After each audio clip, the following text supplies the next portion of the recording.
why do we need peace? Why we need to be happy? And I greeted you by saying good morning, right?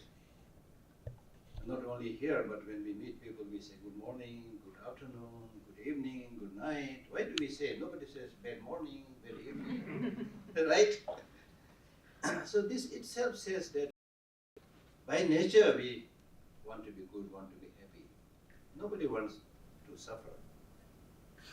But we do suffer because of ignorance, because of short-sightedness.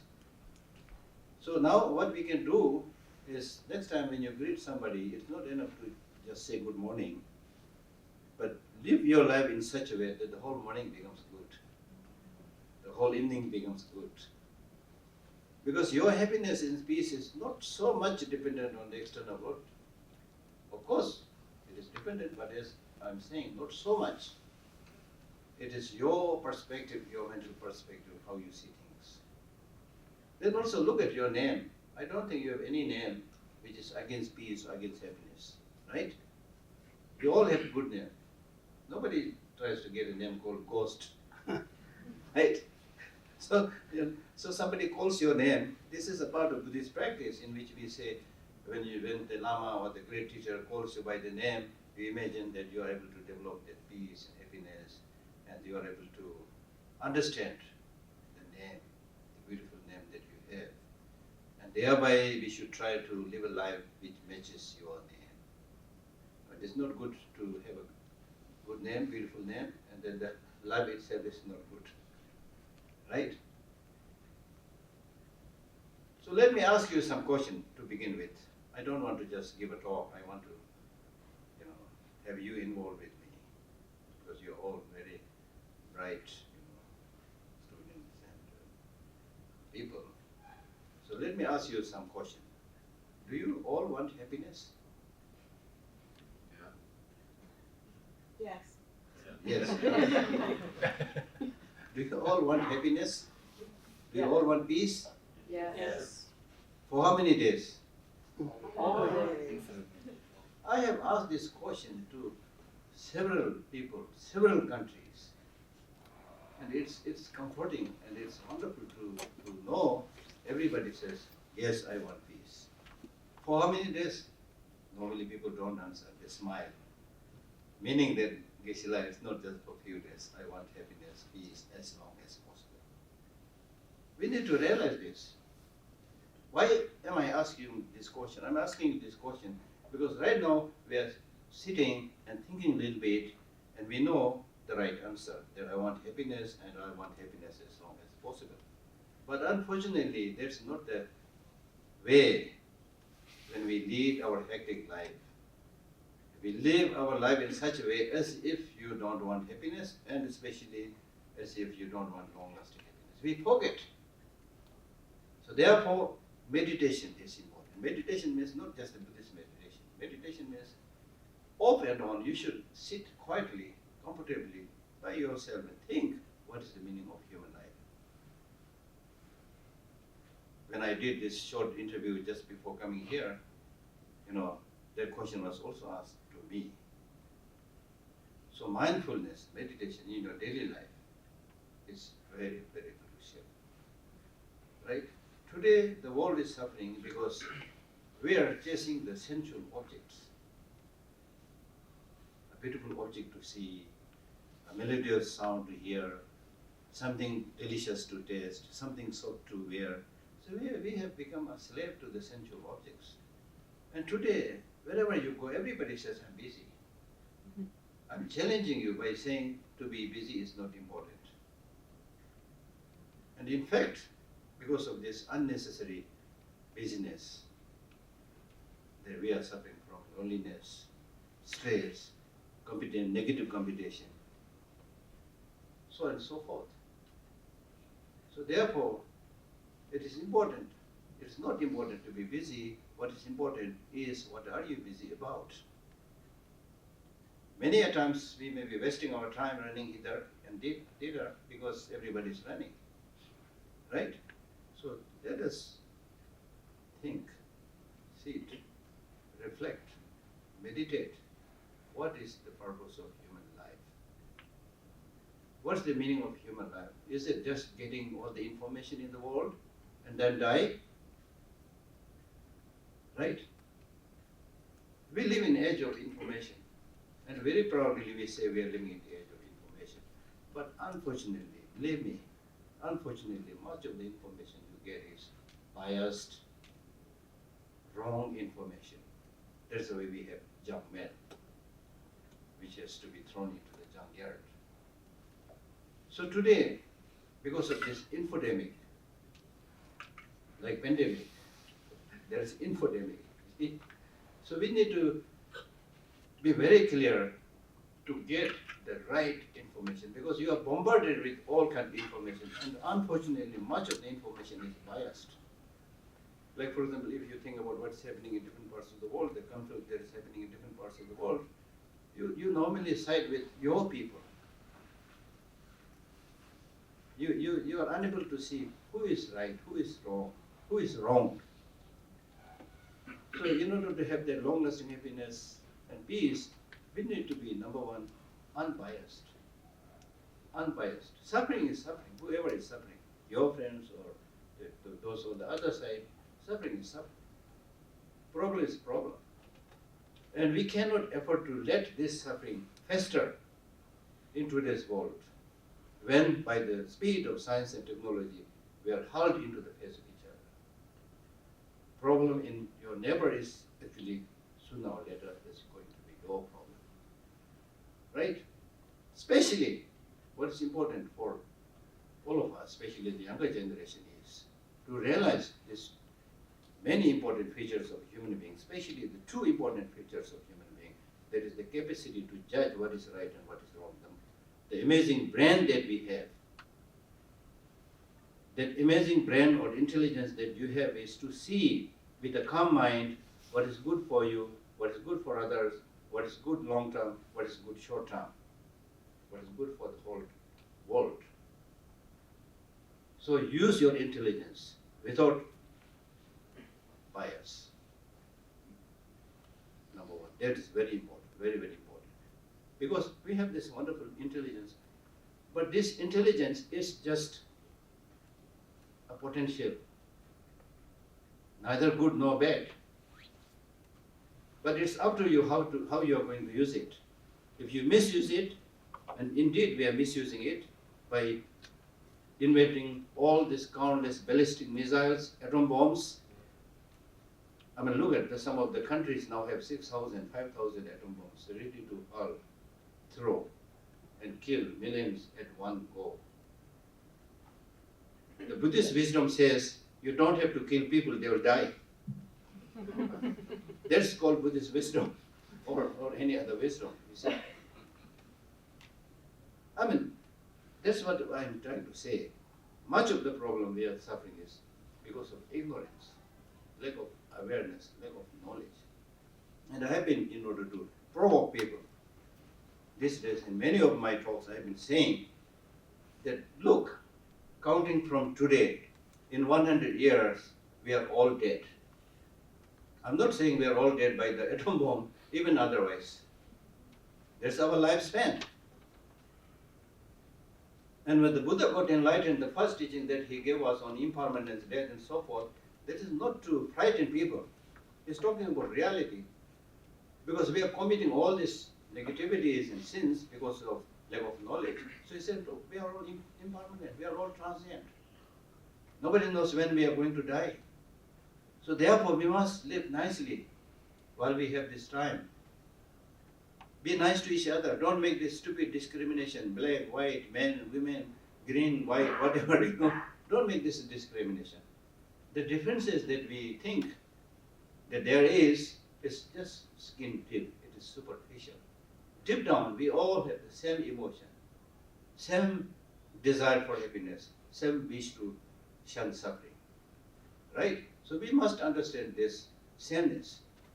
And life may be short, but you can have an amazing life. Even with this, even if it is 1 day or 1 month or 1 year, whatever, you can have. Don't worry about the death. Because in Buddhism we say death is just the death of the body. There is no death to the mind. Mind is a pure energy, which will travel to the next world depending upon carrying with it all the habits and imprints, positive, negative. So if you have done something positive, no need to worry, it's like changing clothes. So there are lot to learn from ancient wisdom, including Buddhism. Right? So therefore, it's really urgent that we need to gradually work together to dismantle all the destructive weapons. Some years back, there was some hope. Both America and Russia and others try to, denuclearize. But again, now it looks like it's again flaring out. Even those countries like Japan, who took a vow because of their experience in Hiroshima and Nagasaki, that they never make atom bomb, now making atom bomb because of the situation surrounding their country.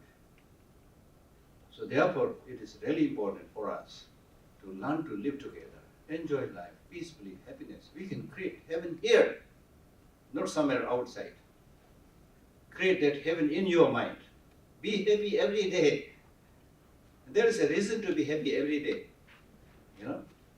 Somebody, one day, a Western nun came to me and said, Geshe Lhakdor, can you please teach me meditation? She really wanted to learn the formal meditation, observing certain physical postures and things like that. But I didn't teach that. Anybody can teach that. I said, if you really want to learn meditation, this whole morning, you imagine yourself as a cow, not as a human being. Then figure out where you're going to have your breakfast, where you're going to have your lunch, where you're going to sleep. Imagine. So when compared like this, we have a very special, privileged position as a human being. And use this special position to alleviate suffering everywhere, not only human beings, but animals, birds, everything. So use this very important special feature of intelligence in the right way. You can be the Dalai Lama. You can be the Nelson Mandela. Right? There are so many good people that the earth has produced. All of us can be that. And even if and then Martin Luther King, I remember Martin Luther King saying, you can all become great. I imagine he said something like this. You can all become great because you can all help. Let me tell you, this is the possible story. If you have, for example, an enemy that you fear so much that you, even by hearing the name of that enemy, you used to tremble, right? Now it happens. It happened. Everything is possible. It happens. That enemy becomes your next door neighbor. That enemy is now your next door neighbor. So you are terrified, of course. But how long you are going to stay away from that person? You very often you cross your path, but you are terrified. You don't want to look at him. Don't want to speak at him. Then time goes like this. Then gradually you will not speak still, but you will nod your head. Then after a while, he's okay, he's not troubling you. Then you start mourning. Then you start speaking more and more. Then gradually become closer, become friend, and gradually such a close friend that you feel unhappy in the absence of that person. The same person who was your enemy, who you used to tremble in fear, now becomes your such a close friend. That's possible. It's all question of training. So I'm sure, there are many methods. I am not expert on dialogue, but I'm sure there are many, many different methods of having dialogue. So the first thing is, don't see that person as an incorrigible, embodiment of all the negativities. Because of situations, circumstances, many things happen. In the changed situation, people again become completely different. I've seen this in Russia also, right? So you have to try. There's no other way. If there's a other way, then of course we go for that other way. Easy, quick solution if there is one, but there is not there. We have in the history, how many times we have tried to kill each other and solve the problem? Have we solved the problem? You read the Russian Revolution, and then the French Revolution, and all these revolutions. Read the history. We are never able to solve this problem through bloodshed.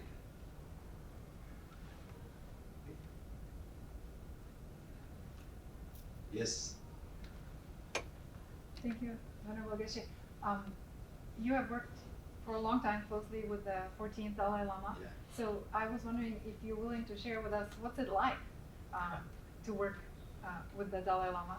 It's And, a privilege to work with His Holiness Dalai Lama. I never even dreamt to be working with him.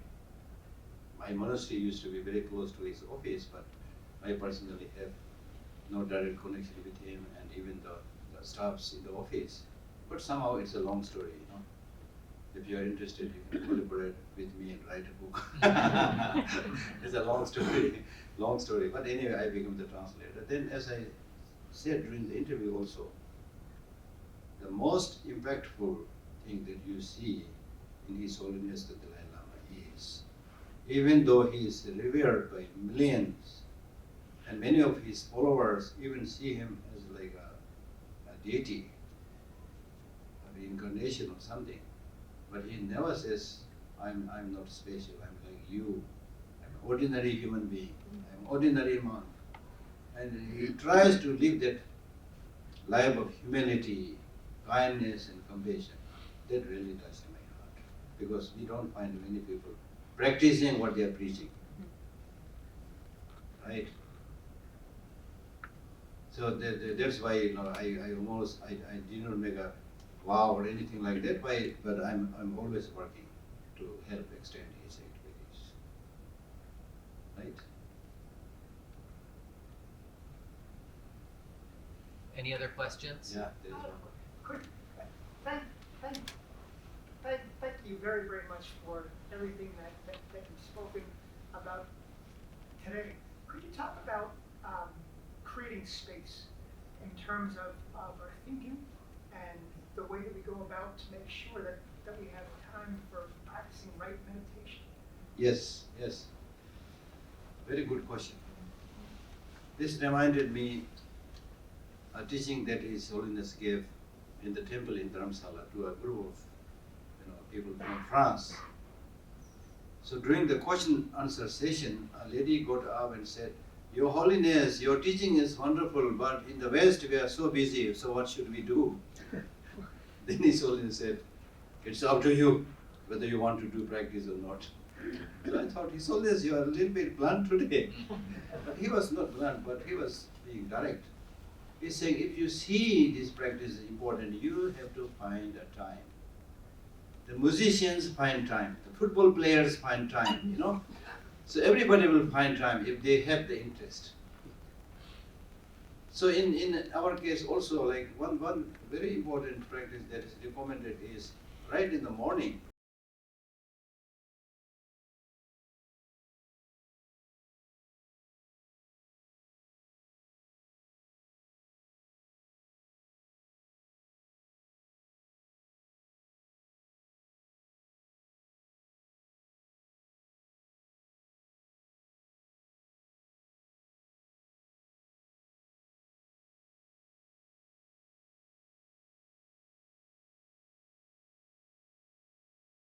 Live alone has become actually a disease. We eat outside, we socialize, we talk endlessly, you know. But when you're alone, you don't know what to do. Right? So therefore, relevant to the topic of today, it is really important that you must first find that space, that peace, and that happiness within yourself. You must know yourself before you know anything else. And be with yourself. And be happy with yourself. Be in peace with yourself. Because you are the only person with whom you are going to spend all of your life. Not with your husband, not with your wife, not with your boyfriend, girlfriend. Yes, you spend some time, but not always. But with you have to spend all your life. So therefore, if you are able to maintain that harmony and peace within yourself in terms of your elements, constituents, thinking, emotional regulation, if in all this, if you are able to maintain that, healthy harmony, balance, you will get that energy and power to help many, many other people. So in a kind of almost like punning, I've been telling people that we are good in updating our mobile phone. iPhone 13, 14, 15 right now, things like that, right? So I in a challenging note, I tell people, yes, we are all very good in updating our gadgets and machine. When was the last time you updated yourself? We really need to update ourselves and to develop this appreciation, as I already mentioned earlier, that how lucky I am, a human being, not a cow, not a dog, or not an ant, not a bug, right? And sitting in this comfortable room, having this great intelligence, having the hands-free. This hand-free is not for just using the mobile phone. It's for many other things, right? So therefore, it's really like important to, it's a great question, to create that space for yourself. You're able to create that space for yourself, you'll be able to create that space for others also.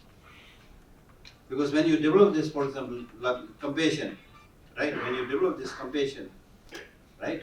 Then you open the inner door for others, right? So therefore, my suggestion is, I'm not asking you to do this meditation, that's up to you.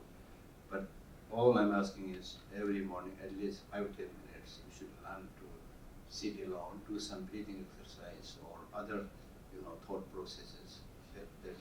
And then develop the motivation that I'll be happy and helpful in this day, today.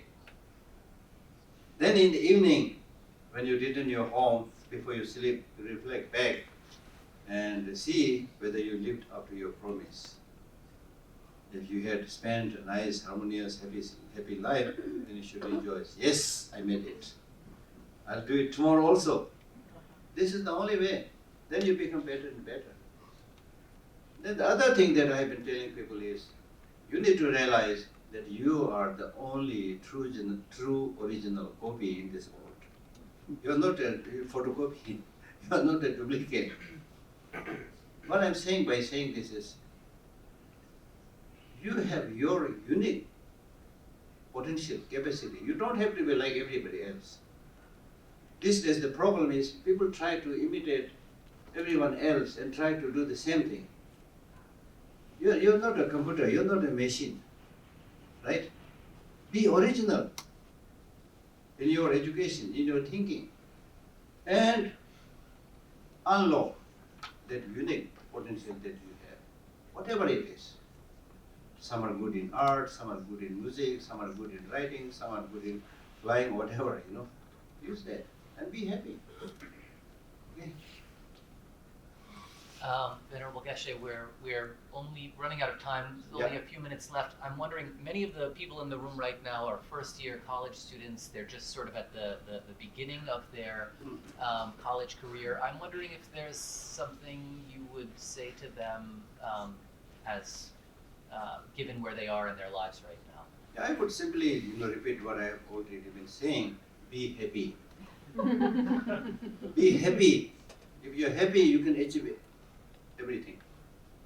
If you're not happy, only thinking about acquiring more and more money, of course you need money, you need facility, but that is not the solution for the real problem. And as I said, you also have the right to do good, in your study and everything, but don't think that if you top the class in your study, that's the end of the game.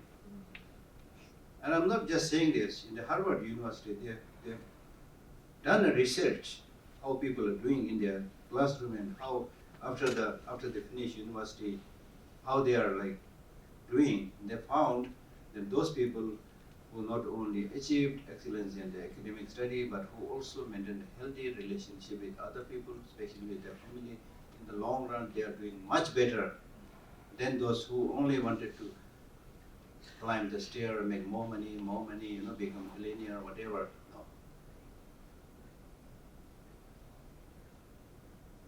Right? So we have this beautiful teeth, smile, right? Smile, be nice, be happy, and use your brain so that people don't misuse you. To be compassionate and to be happy doesn't mean that you become a doormat to other people. You should be strong, based on love, based on compassion, based on patience, not on negativities. Right? Okay?